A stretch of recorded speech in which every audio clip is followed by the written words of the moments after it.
Welcome to the Warrior Code Podcast, where warriors are made one step at a time.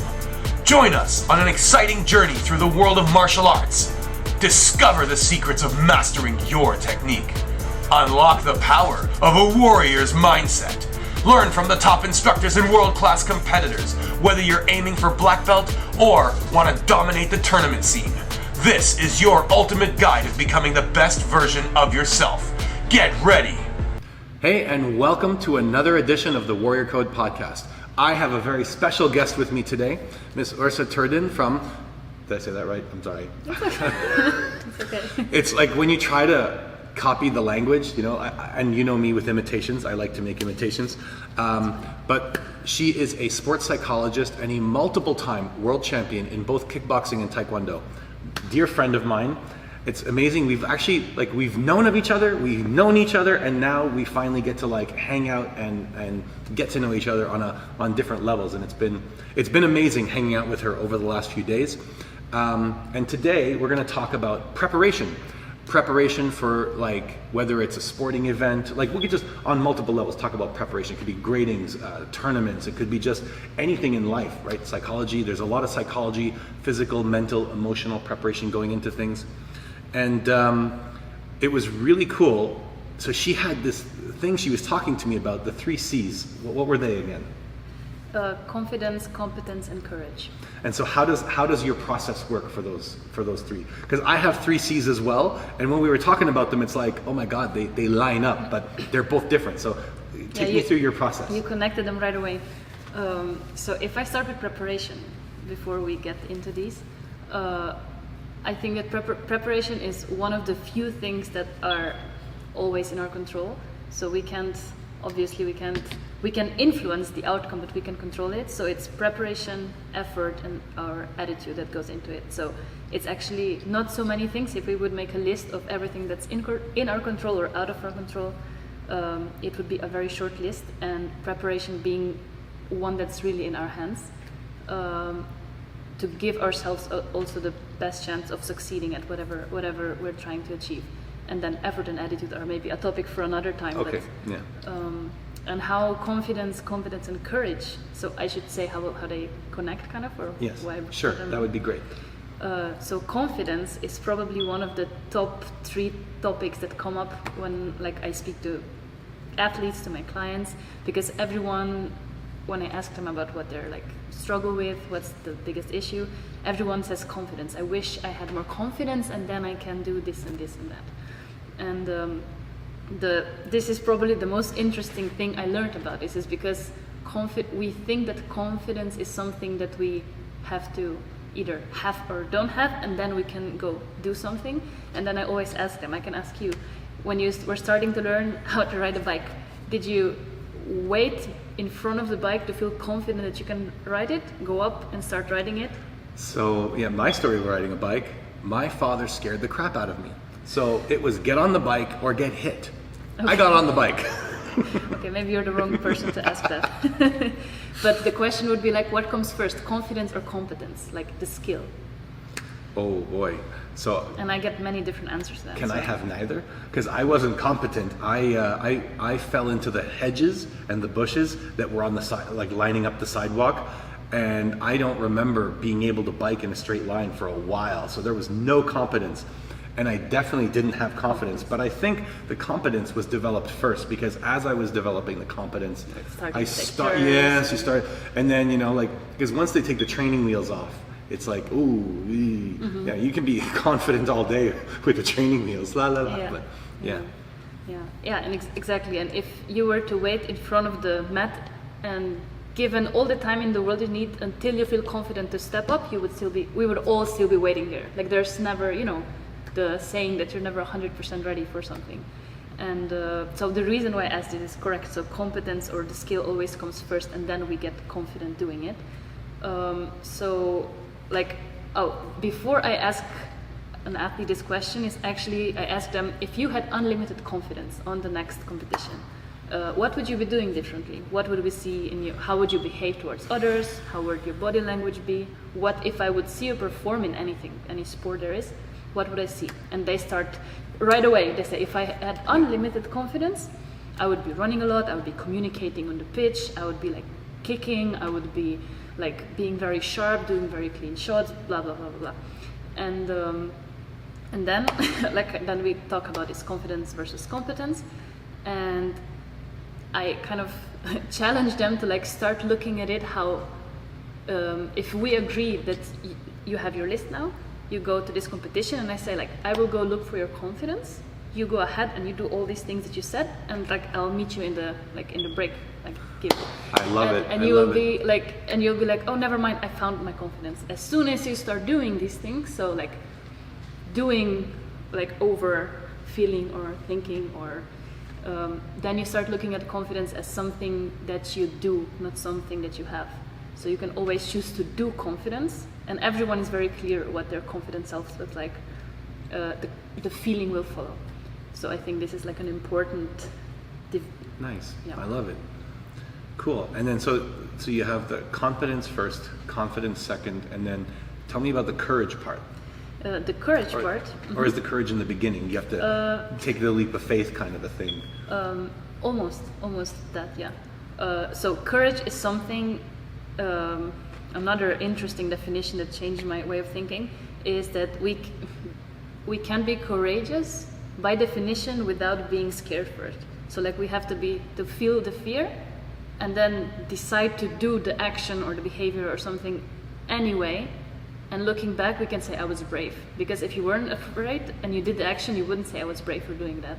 So I think this courage is the element of kind of, if you look back at the list, like you have to have courage to go do that, and then the feeling of confidence will follow. And one more thing that's relevant for sport, for example, a footballer. Does the ball know, or does the audience know if they're feeling confident in that moment or not? They have no idea. If they're choking when they drink water, they don't know. They just see what he does. So you can actually fool people, because there are no gold medals for the most confident athlete on the starting line, or for the most, like, you had the most positive self-talk, like here's your gold medal. Yeah. Like you could have had the least positive, mindset or self-talk. So sport is really about the action, the behavior. What did you do, not how did you feel? And I think it's like a nice, important to separate it. I love it. So I hope you appreciated that. So the 3 C's that I was saying, right, was you make a choice, to take a chance, to change your life. And I loved how that lined up, because it's like the same thing. You do the competence, and you have to get the skill, and you have to make a choice to become competent. Courage. Right? You make a choice, which is taking the courage, which is overcoming that first step and taking the fear. And then you take a chance, which is develop the competence. Like you take the chance to develop the competence, and then you change your life because you became competent. Confidence. Confidence comes after the competence. Yeah. And it's just despite not feeling it. Yes. Exactly. And so if you like that process, I think that could help every parent with their kids in the preparation mindset of whether you're grading, whether you're doing a competition, whether you're publicly speaking at school, doing a project at school, a group project, and you have to be representing something, like, or even just if you're on a team and your team is in the playoffs or anything like that.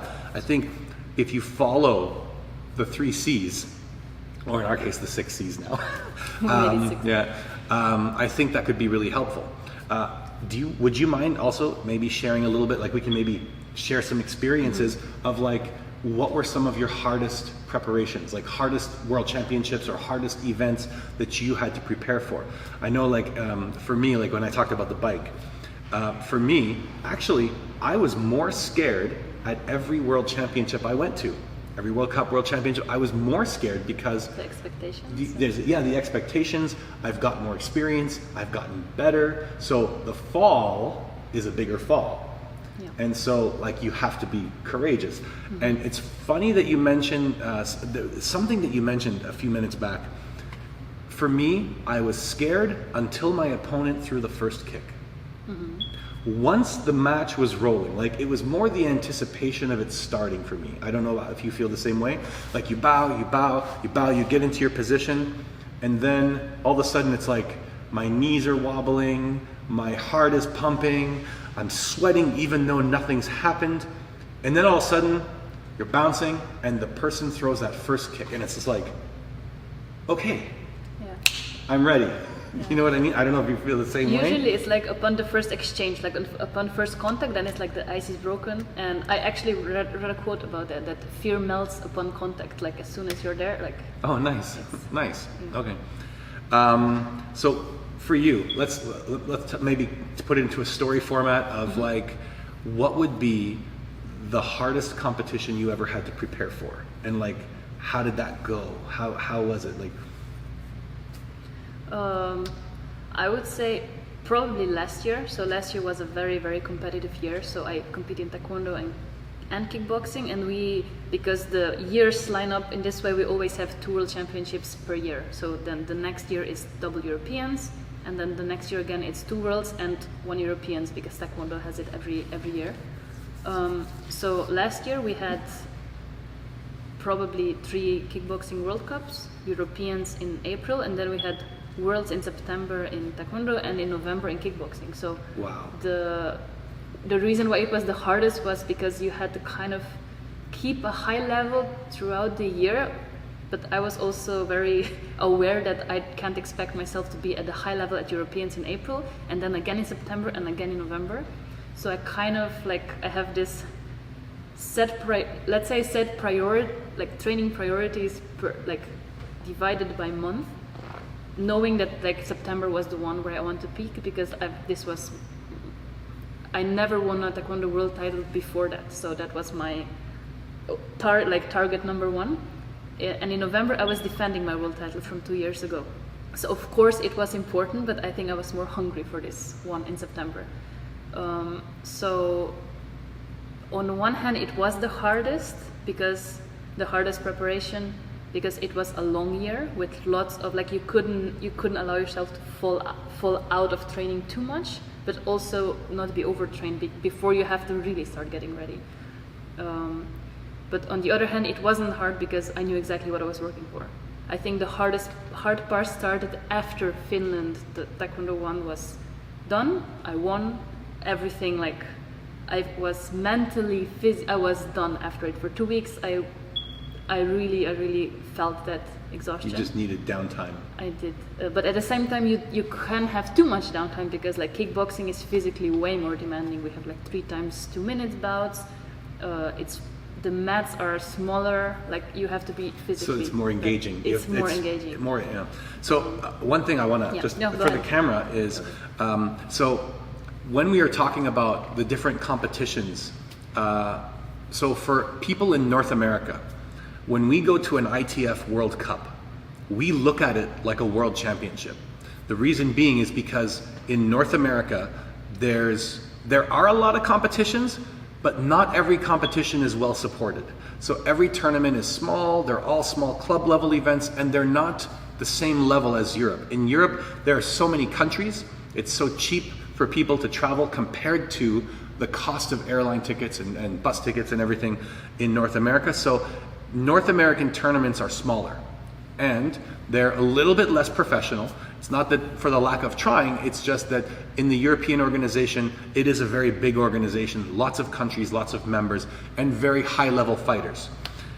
Canada and the US don't score in the top tier of the World Championships. So also, by definition, our athletes are not as well prepared. So when we go to a World Cup, Canada or US's top 2 fighters might not even match against like Slovenia, Poland, or Germany or Russia. We might not even match up well against their 3rd place or 4th place fighters. So when we go to the World Cup, it's like a world championship. So I just want to specify that, because when you say this was your first world championship in Finland, it's not that you haven't won a world level event. Yeah. For us, we look at you as a world champion from even before that, because you were a World Cup champion before that.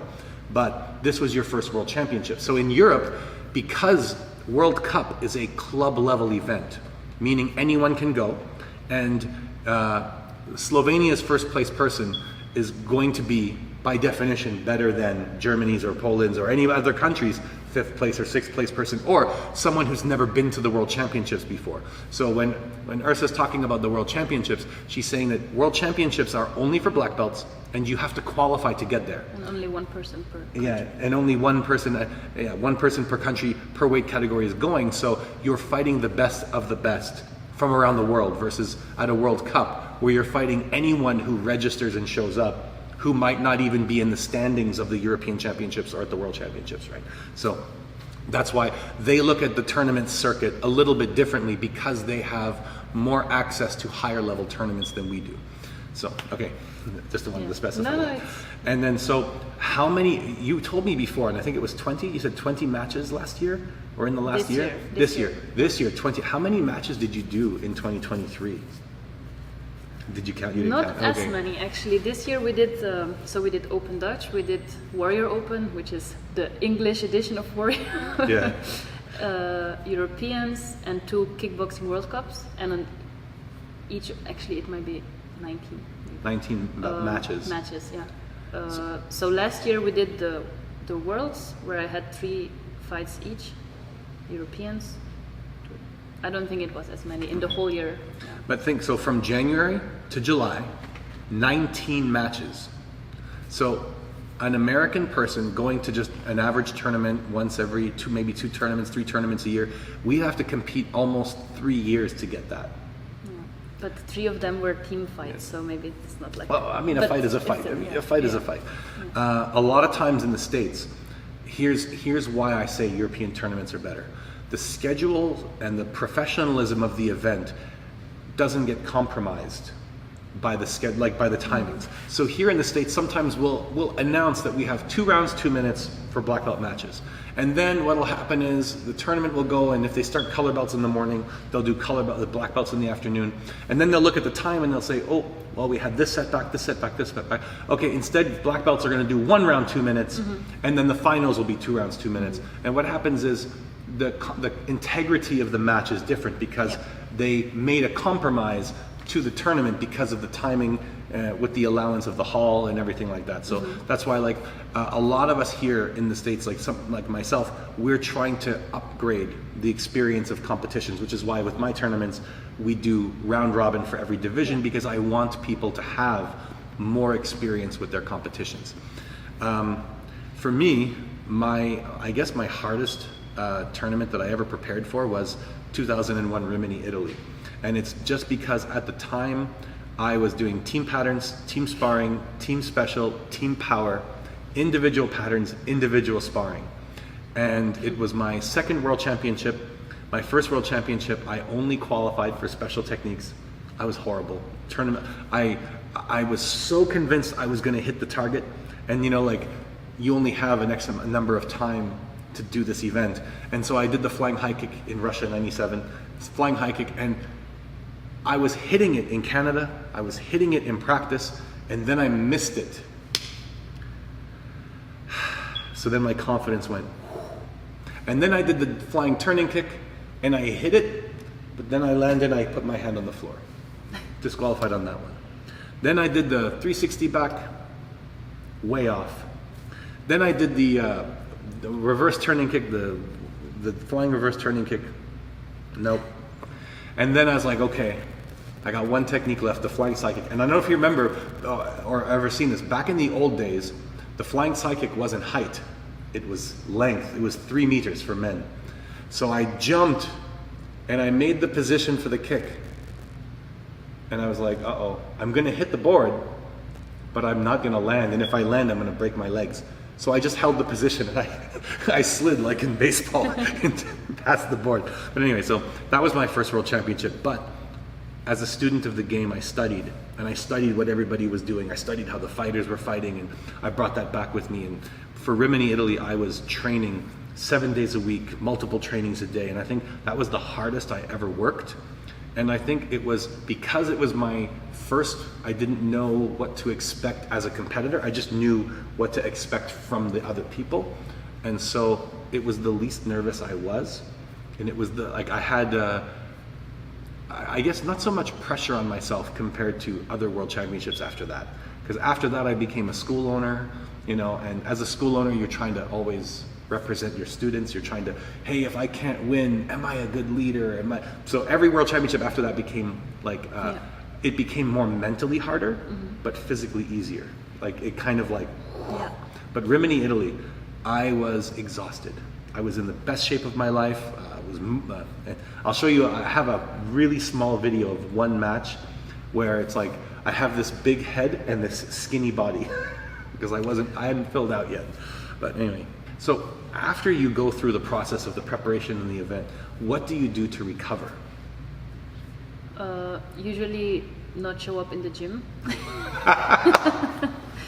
Because I think when I was younger, like we had this whole generation where we were like, the biggest punishment by our parents was you can't go to training. So we all wanted to be training all the time, which, as kids.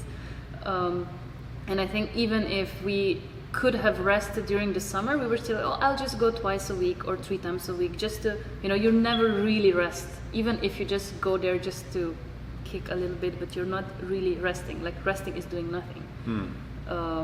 So I think as I grew older, I started to appreciate it more. So also when you said you were training 7 times a week, like now, like 10 years ago, I'd be like, yeah, that's the way to go. We were also raised like that.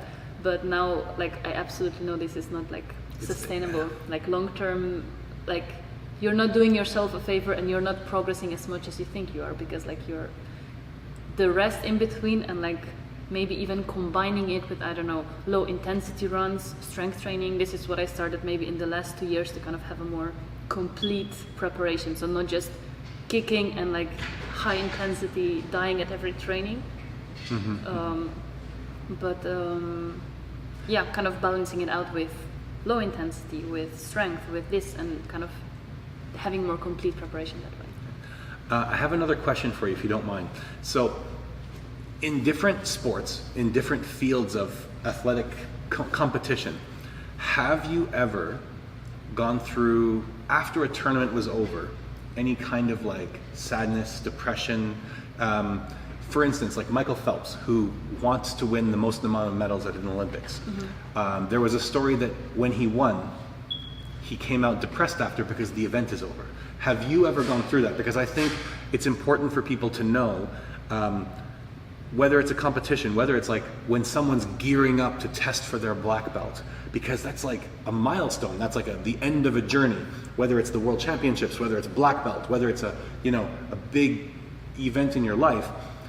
When you finish that part, all the training is done, right? All the preparation, the event itself, the emotional ride that goes along with it, that comes to an end. Have you ever gone through something like that? Or can you share anything that might help people watching? I think after every big competition, like you said, everything leads up to that, and then you come back and you still have to like shower and prepare food and go to school and the desk. Like I think it's like, what's the word, to come back to reality. Yes. And so many athletes that I speak with, like this is so normal, but it also makes sense, because if you imagine like a line, and like normal people's ups and downs are like this, but an athlete's highs are much bigger, but also the lows are that much bigger, because like it has to even out. So you have, let's say with the big championships, like emotions, everything is like not uplifted, more heightened or heightened, and then it can be a high like this and a low like this. Like it will go, it has to even out eventually. So I think that's something that athletes have to kind of take the good with the bad, and that's why it's also important to not. But this is maybe again another topic, that the athlete doesn't identify just by being an athlete, because after this big event, like you will still have to go to your work or to school, or like have daily routine like problems and like family events. So it won't, like your life won't change after that. And I think it's actually a very helpful perspective to have, because actually in the last session with my clients before they head off to a big tournament, we have this conversation about what, like defining success. What will I have to do to like be, despite the result, to be happy with my performance? And then it comes down to this effort, attitude, what do I do, how do I approach this, blah blah blah. And and then we always get to this point, like, what will change when you come back, if as a winner or as a loser? Like, will your parents still love you? Will you still have your friends? Will you still hang out in the weekends? Will you, like, and they realize, like, their closest people, like their loved ones, nothing will change. Like, this is just like, well done, like your hard work paid off, like, but I still love you. Like, if you lost the first round, if you're disappointed with yourself. So I think it's like a nice reality check that it's not life or death. It's like you're still a person, you're just like doing the sport. You're not the sport, you're the person who does the sport. And it's not like, it doesn't define you, like how well you do. Nice. My last World Cup before I tested for the 7th degree was Budapest in 2016. And I fought, got a bronze medal in the sparring for advanced senior men. And when I finished the tournament, basically my first flight out was the morning after the tournament was done. So I went to the after party. I said cheers with a few of my old teammates from Canada. And I was on a 6 a.m. flight out of Budapest. And I landed at 2 o'clock in the afternoon here in California. And basically went straight to the dojang and taught. Back to real life. Yeah, back to real life. There was no, but I mean, when you become an adult, it's easier for parents, right? It's easier for adults when you're trying to live a professional life.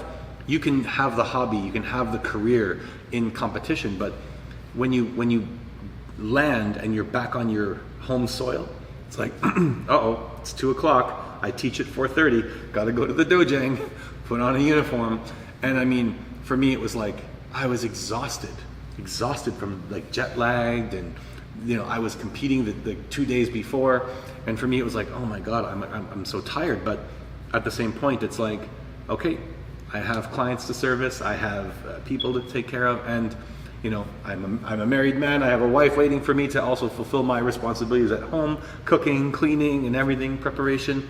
So it is what it is, and you just juggle the feelings and take on the responsibility and keep moving forward. I want to thank you today for sitting down and having the conversation with me. Thanks for having me. All Warrior Code people out there, if you are ever interested in having some sessions, purchasing some sessions, becoming a client of Ms. Ursa here, she does have a consulting business where she works with athletes who are do you want to maybe just talk a little bit about the kind of athletes you work with and the kind of goals that you guys accomplish, and then we can post your information on the screen and in the link for the YouTube channel and stuff, so that people can click on it and contact you directly. So it's a year ago I couldn't have said that, but now it's actually, the age gap is from 11 years to 35 at the moment of my clients. They're from all different sports, team sports, individual sports. I would say still majority of them are from martial arts, from kickboxing, Taekwondo, some karate, and we work on many different things, to be honest. Like the most common problem is underperforming at competition. Like, I'm so good at training, I can't seem to get that performance to competition. Anxiety, motivation issues with being somewhere for a long time, not quite reaching the step that you want. So people who feel stuck, kind of a thing. Yes, but also people who want to add this extra percent. So it's actually, I think that there is still a stigma about sports psychology, that something has to be wrong with you to work with a sports psychologist, like fixing something. But I think it's in New Zealand where they say that, like, if you don't have that it's actually considered a weakness if you don't work on every aspect that you can, because like psychological aspect of sport is an important one, and it's like not just like the brain controls the body, like it all starts in the brain. So actually, if you work with a sports psychologist in some cultures, it's considered like, okay, you're doing everything you can, like you're putting in work in all areas. I'm not sure if I answered that question. We're both fans of Tim Grover. Yeah. And Tim Grover was the coach of Michael Jordan. Michael Jordan didn't need a coach. he decided he wanted a coach, right? So again, like your philosophy, you don't need to be broken to have a coach. You just have to want to get to that next level and get to that next level. And make your brain assist you, not work against you, kind of. That's the idea behind sports psychology, I would say. So again, if you're interested in booking a call, booking a session with Miss Ursa here, we will post the contact information in the details of the YouTube link. So this way, if you're ever interested in taking your game, your training, your life to the next level, she might be the person to help you do that. Just watching her teaching the seminar that she did here for us, and just watching how she interacts with the students, how my coach would tell me, or how they say, if you ever have the chance to work with Miss Ursa, you probably should. So thanks for watching, and hope to see you in the next podcast episode.